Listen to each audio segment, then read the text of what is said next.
샬롬, 평안하십니까? 십자가에 못 박히신 예수님께서 마침내 운명하셨습니다. 그러고 나니까 사람들이 얼마나 낙심이 됐겠어요. 모든 상황이 끝나버리고 다 뿔뿔이 흩어졌습니다. 그런데 이런 상황 속에서 대조적인 두 그룹이 등장을 하게 됩니다. 먼저 자신들의 계획대로 예수님을 성공적으로 십자가에 처형한 대제사장들과 바리새인들입니다. 이들은 자기들이 목적한 것을 다 이뤘습니다. 아주 신경 쓰이고 골치 아팠던 일을 깔끔하게 처리했으니까 이제 발 뻗고 편하게 쉬면 됩니다. 그런데 예수님이 십자가에서 죽으신 다음날 다 같이 빌라도에게 몰려갑니다. 마태복음 27장 62절 말씀입니다.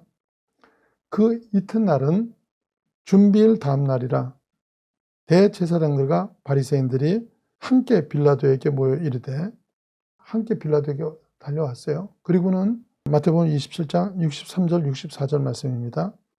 주여, 저 속이던 자가 살아있을 때 말하되 내가 사흘 후에 다시 살아나리라 한 것을 우리가 기억하노니 그러므로 명령하여 그 무덤을 사흘까지 굳게 지키게 하소서. 그의 제자들이 와서 시체를 도둑질하여 가고 백성들에게 말하되 그가 죽은 자 가운데서 살아났다 하면 후의 속임이 전보다 더 클까 하나이다 하니. 무슨 말이냐면요, 제자들이 예수님의 시체를 훔쳐가서 부활했다고 하면 사회가 더 혼란해질 테니까 시체를 지켜달라는 부탁을 하는 거죠. 근데 제자들이 실제 그럴 수 있을까요? 주님이 체포당하실 때 다 도망갔어요. 주님이 모진 고통을 당하실 때도 지 죽은 듯이 숨어가지고 아무것도 하지 못했던 제자들이요, 예수님이 막상 죽고 난 뒤에 그 시신을 훔쳐가지고 감춰두고 예수님이 죽은 자 가운데서 살아나셨다는 선포를 하겠습니까? 그럴 리가 없죠. 하도 어이없는 이야기를 하니까 마태복음 27장 65절 말씀 보세요. 빌라도가 이르되 너희에게 경비병이 있으니 가서 힘대로 굳게 지키라 그러는. 무슨 말이에요? 너희한테도 경비병이 있으니까 너희 마음대로 가서 지키라 그럽니다.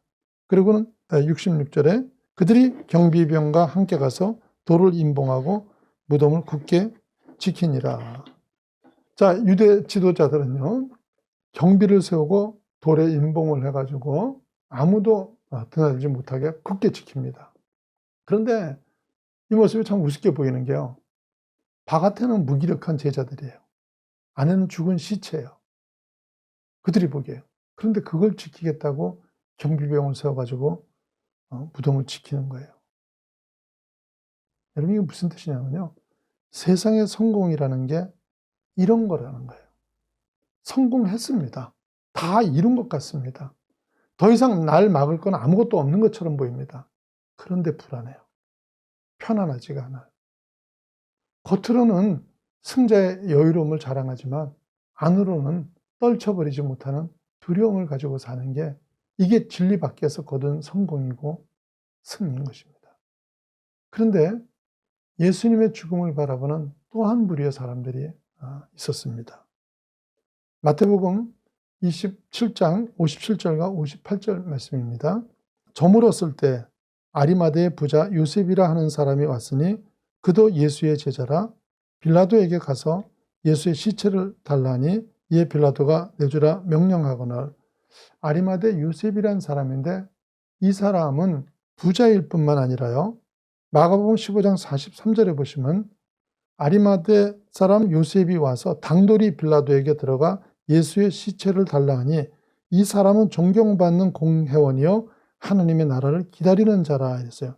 그가 어떤 사람이에요? 산헤드린 공회의 공회원이었다고 얘기합니다. 우리말로 얘기하면 국회의원과 같은 사람이었죠.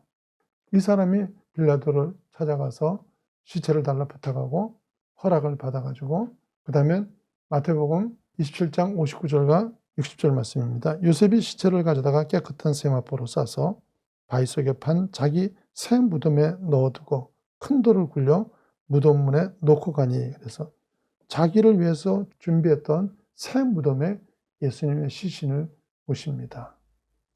또 이때 등장한 한 사람이 또 있었는데요, 요한복음 19장 39절이에요.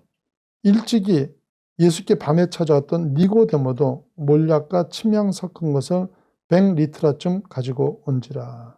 그래가지고 요한복음 3장에 밤에 예수님을 찾아와서 하나님 나라와 거듭남에 대해서 물어봤던 니고데모인데요. 그도 산헤드린 공회의 회원 중에 한 사람이었는데 예수님의 장례를 위해서 향품을 준비해 온 거예요. 원래 이들은요, 사람들이 눈이 두려워서 자기 믿음을 숨기던 사람 아닙니까? 그런데 지금 제자들조차 주님을 외면하고 달아나는 그런 절망적이고도 공포스러운 상황에서 자신을 드러내면서 정성을 다해서 예수님의 시신을 수습한 겁니다. 생각해 보십시오. 그들은 이 일로 인해 가지고 앞으로 얼마나 엄청난 대가를 치르겠습니까? 그런데 이런 행동을 하는 거예요. 이유가 뭡니까? 이들은 예수님을 육적으로가 아니라 영적으로 만난 사람들이었기 때문입니다. 밤중에 예수님을 몰래 찾아왔던 니고데모가 영생을 얻었을까요? 못 얻었을까요? 요한복음 3장 16절 말씀하시죠. 하나님이 세상을 이처럼 사랑하사 독생자를 주셨으니 이는 그를 믿는 자마다 멸망하지 않고 영생을 얻게 하려 하심이니라. 이 유명한 말씀이 예수님께서 니고데모에게 주신 말씀이었습니다. 니고데모는 그 저녁에 예수님으로부터 사람이 거듭나야만 하나님 나라를 얻을 수 있다는 말씀을 듣고 하나님의 사람으로 거듭났던 것입니다. 아리마대 요셉은 어떨까요? 누가복음 23장 51절 말씀입니다. 그들의 결의와 행사에 찬성하지 아니한 자라 그는 유대인의 동네 아리마대 사람이요 하나님의 나라를 기다리는 자라 했습니다. 공회가 예수님을 죽이기 위한 결의를 할 때 반대를 했던 사람이고 하나님 나라를 소망하면서 기다렸던 사람들입니다. 그러니까 이들은 예수님을 만나기 전부터 하나님 나라를 동경하다가 예수님을 영적으로 만나는 순간 그분을 통해서 하나님 나라를 보게 된 사람들입니다. 사랑하는 여러분, 이런 겁니다. 예수님을 육적으로 쫓았던 군중과 제자들은 그분과 아무리 가까이 있었어도 그분의 죽음 앞에 더 이상 소망을 가질 수 없었지만 주님을 영적으로 만나고 영원한 하나님 나라를 본 사람들은 예수님의 육적인 죽음으로 인해 그 믿음이나 소망이 흔들리지 않았던 것입니다. 그래서 예수님을 쫓던 수많은 사람들이 다 흩어지자 이제부터는 자기들이 감당해야 될 시간인 것을 알고 자기를 드러내고 예수님의 시신을 모셨던 것입니다. 여러분은 어떻습니까? 예수님을 프로그램으로 아니면 신앙적인 시스템 속에서 육적으로 만난 사람들입니까? 아니면 예수님을 영적으로 만난 사람들입니까? 너무나 중요한 얘기입니다. 사랑하는 여러분요, 가야바와 안디바도 신앙인이었습니다. 그리고 그들도 하나님을 믿었습니다. 아리마대 요셉과 니고데모도 신앙인이었고 하나님을 믿었습니다. 이 둘의 차이가 무엇입니까? 대제사장 안디바는 이 땅의 것을 위해서 자신과 자신의 것들을 사용했고 아리마대 요셉과 니고데모는 예수님을 위해서 자신과 자신의 것들을 최종적으로 사용한 사람들입니다. 여러분의 시간과 물질을 어디에 두고 어디에 쓰고 계십니까? 여러분의 육신을 무엇을 위해서 사용하고 계십니까? 누가 하나님 나라를 위해 자신을 또 자신의 것들을 사용할 수 있습니까? 내가 살아있는 사람은 하나님조차도 나를 위해서 사용해야 되고 나는 죽고 예수로 사는 자만이 모든 것을 하나님 나라를 위해서 사용할 수 있는 것입니다. 이 고난주간을 주님의 은혜 가운데 정말 아름답게 보내고 계신 여러분은 내가 가진 모든 것이 하나님 나라를 위해서 사용되는 복이 임하시기를 예수님 이름으로 축원합니다.